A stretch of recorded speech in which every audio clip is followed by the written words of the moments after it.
We all watched the Disney movie The Little Mermaid, but only a few of us know what really happened to Ariel in the original tale, and this is not a fairy tale story for kids. Make sure you watch this video until the end to know if the mermaid lives happily ever after or not. If you love The Little Mermaid as much as we do, don't forget to subscribe and please give this video a big thumbs up. Today, we are showing you the messed up origins of The Little Mermaid. Here's what Hans Christian Andersen wrote in 1836 in a tale called The Little Mermaid. Once again, the Little Mermaid was one of the king's daughters and the most beautiful of them. But this time, everyone, including her sisters, was fascinated by the human world, and what she loved more was a marble statue of a handsome man. Her grandmother told her everything about the human world, and unlike Scuttle, she was actually really wise. She told the Little Mermaid about the day when she was going to turn 15 and have the right to rise up out of the sea, sit on the rocks in the moonlight, and see what is happening on the land. The Little Mermaid, who was the youngest daughter in her family, waited several years for that day. Her sisters kept talking about what they saw, and the youngest couldn't wait for the day when she was going to see it too. At first, they were amazed, but after visiting this place too often, they became indifferent and didn't care anymore. When the moment she had been waiting for finally came, the Little Mermaid rose to the surface of the sea. This is when she saw a boat,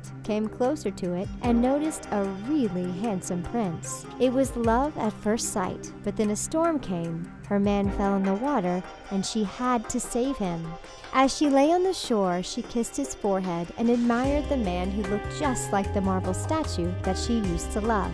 She waited until someone came to help him and then left. The Little Mermaid couldn't forget this man, and she spent many nights in the water near his palace to watch the young prince. Unlike her sisters, she kept loving this new world more every time. She learned more about him every day, and even heard the fishermen talking about how great he was. The Little Mermaid wished that she could be part of his world. However, she realized that they were actually really different. In this tale, humans could die while mermaids could live up to 300 years. But humans also had a soul that lives forever, while sea creatures just ceased to exist when they died. This was one of the main reasons why the Little Mermaid wanted to become a real woman. Her grandmother tried to convince her that mermaids lived to be much happier and much better than humans, but the young girl didn't mind. She could die for her prince if it meant being happy as stars in the sky forever. But her grandmother told her that the only way she could have an immortal soul was if the man fell in love with her. If they ever got married, his soul would glide in her body,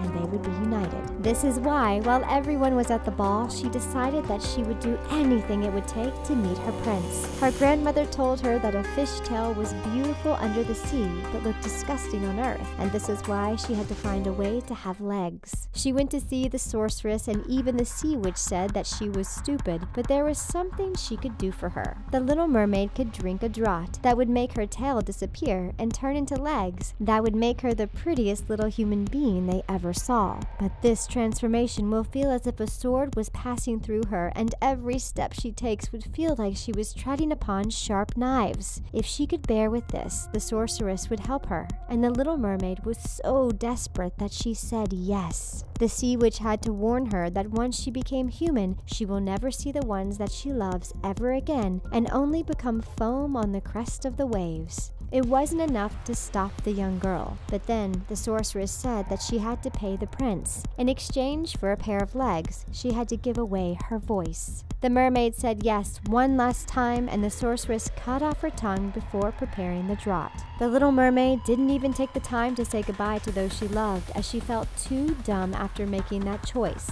When she rose up through the dark blue waters to go on the shore and drink the magic draught, she felt like a two-edged sword went through her delicate body and fell, just like she was dead. As she discovered from the sharp pain, a prince stood beside her. He took her to his palace, but every step she took felt as if treading upon the points of needles or sharp knives. But she mostly felt dumb, as she couldn't speak when this handsome man tried to talk to her. She was jealous when she heard a beautiful slave singing.